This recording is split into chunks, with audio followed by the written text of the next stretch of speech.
नमस्ते छात्रों, मैं प्रिया शर्मा प्रभात किड्स स्कूल की हिंदी अध्यापिका आपका फिर से स्वागत करती हूँ। आज की इस नासिका में हम जानेंगे कि संज्ञा किसे कहते हैं।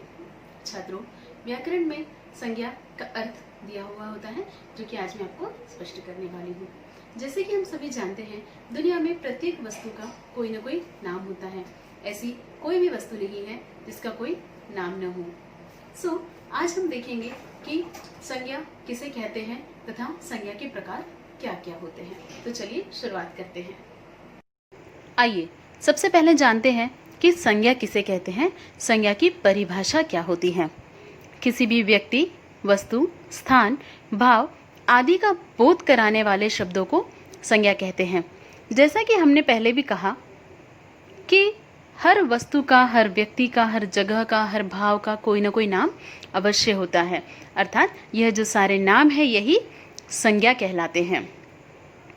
जैसे भारत, वरुण, दिल्ली, ताजमहल, कुतुब मीनार, किताब, पुस्तक, पेंसिल, रबर आदि, है ना। तो हर व्यक्ति, वस्तु, स्थान, भाव आदि अपने नाम से ही जाने जाते हैं। अर्थात यह जो नाम होते हैं यह ही संज्ञा कहलाते हैं। परिभाषा को एक बार फिर से दोहराएंगे। किसी व्यक्ति, वस्तु, स्थान, भाव आदि का बोध कराने वाले शब्दों को संज्ञा कहते हैं। अब हम जानेंगे कि संज्ञा के भेद क्या होते हैं। संज्ञा के 3 भेद होते हैं। पहला व्यक्तिवाचक संज्ञा, दूसरा जातिवाचक संज्ञा, तीसरा भाववाचक संज्ञा। तो सबसे पहले देखेंगे कि व्यक्तिवाचक संज्ञा किसे कहते हैं। जिन संज्ञा शब्दों से किसी विशेष व्यक्ति, वस्तु, स्थान आदि के नाम की जानकारी मिले, है ना। उन ऐसे शब्द जिनसे किसी विशेष व्यक्ति, कोई विशेष वस्तु, कोई विशेष स्थान आदि के नाम की जानकारी मिले, वे व्यक्तिवाचक संज्ञा कहलाते हैं। उदाहरण के लिए विराट कोहली एक विशेष व्यक्ति का नाम है, सचिन तेंदुलकर एक विशेष व्यक्ति का नाम है। ठीक उसी तरह भारत एक विशेष देश का नाम है, दिल्ली एक विशेष शहर का नाम है ना। भारत केवल, पूरी दुनिया में भारत एक देश है, बराबर। तो ये जो सारे शब्द जो किसी विशेष व्यक्ति, वस्तु आदि की जानकारी देते हैं, यह सब आते हैं व्यक्तिवाचक संज्ञा के अंतर्गत। दूसरा जो प्रकार है वह है जातिवाचक संज्ञा। जिन संज्ञा शब्दों से एक ही जाति अथवा वर्ग का बोध हो, उन शब्दों को जातिवाचक संज्ञा कहते हैं। कोई भी एक विशेष व्यक्ति व्यक्तिवाचक के अंतर्गत आता है।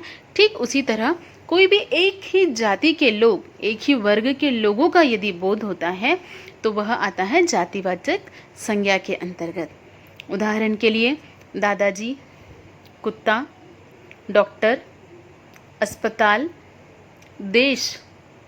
पहले हमने देखा कि भारत एक विशेष व्यक्ति के अंतर्गत आता है, भारत एक विशेष नाम के अंतर्गत आता है, एक विशेष देश के अंतर्गत आता है। परंतु जो देश होते हैं, ऐसे दुनिया में कई देश हैं। तो ये जो देश शब्द है यह आता है जातिवाचक संज्ञा के अंतर्गत। पाठशाला जातिवाचक संज्ञा के अंतर्गत आती है। फूल जातिवाचक संज्ञा के अंतर्गत आता है। यदि मैं कहती हूँ कि गुलाब का फूल, तो यह आता है व्यक्तिवाचक संज्ञा के अंतर्गत।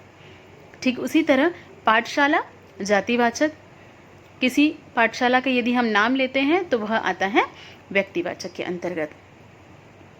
तीसरा जो प्रकार है वह है भाववाचक संज्ञा। जिन संज्ञा शब्दों से किसी के भाव, गुण, दोष अथवा अवस्था की जानकारी मिले, उन्हें भाववाचक संज्ञा कहते हैं। अभी हर मनुष्य में कई भाव होते हैं, जैसे खुशी का भाव, दुख का भाव, गुण अथवा दोष। अवस्था बचपन, बुढ़ापा, शिशु, यह सब अवस्था के अंतर्गत आता है। तथा यह ऐसे जो शब्द होते हैं जो किसी के भाव, गुण, दोष, अवस्था की जानकारी देते हैं, यह आते हैं भाववाचक संज्ञा के अंतर्गत। जिनमें कुछ शब्द हैं जैसे हरियाली, दौड़, थकान। जब हम अधिक खेलकर थक जाते हैं तो थकान जो है वो महसूस होती है। तो जो महसूस होता है वह सब ऐसे जो शब्द होते हैं वह आते हैं भाववाचक संज्ञा के अंतर्गत। क्योंकि जो थकान है उसको छुआ नहीं जा सकता, जो भाव होते हैं उनको छुआ नहीं जा सकता, उनको केवल महसूस किया जा सकता है। कुछ विद्वानों ने संज्ञा के और भी दो भेद बताए हैं, जो हैं द्रव्यवाचक संज्ञा और समुदायवाचक संज्ञा, परंतु मुख्यतः हम तीन ही भेद मानते हैं।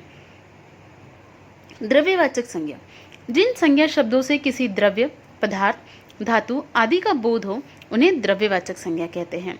द्रव्य अर्थात लिक्विड, पदार्थ कोई धातु, यह सब द्रव्यवाचक संज्ञा के अंतर्गत आते हैं, जैसे पानी, दूध, चांदी, सोना, यह सब द्रव्यवाचक संज्ञा के अंतर्गत आते हैं। दूसरा जो प्रकार है वह है समुदायवाचक। समुदायवाचक संज्ञा को समूहवाचक भी संज्ञा कहा जाता है। इन शब्दों से किसी समुदाय या समूह का बोध होता है, जैसे सड़क पर भीड़ लगी है। भीड़, यह जो शब्द है, भीड़ किसी एक व्यक्ति को भीड़ कहेंगे हम नहीं, जब अधिक बहुत सारे व्यक्ति जब जमा हो जाते हैं तब उसे भीड़ कहा जाता है। तो यह जो भीड़ शब्द है यह आता है समुदायवाचक संज्ञा के अंतर्गत। जातिवाचक संज्ञा सर्वनाम, विशेषण तथा क्रिया शब्दों से भाववाचक संज्ञा बनाई जाती हैं। तो चलिए देखते हैं कुछ शब्द। जातिवाचक संज्ञा से भाववाचक संज्ञा किस तरह बनाई जाती है, जैसे सज्जन, सज्जनता, वीर, वीरता, देव, देवत्व, मानव, मानवता, मित्र, मित्रता, मनुष्य, मनुष्यता, बच्चा, बचपन, नारी, नारीत्व, शिशु, शैशव। इस तरह से जातिवाचक संज्ञा शब्दों द्वारा भाववाचक संज्ञा शब्द बनाए जाते हैं।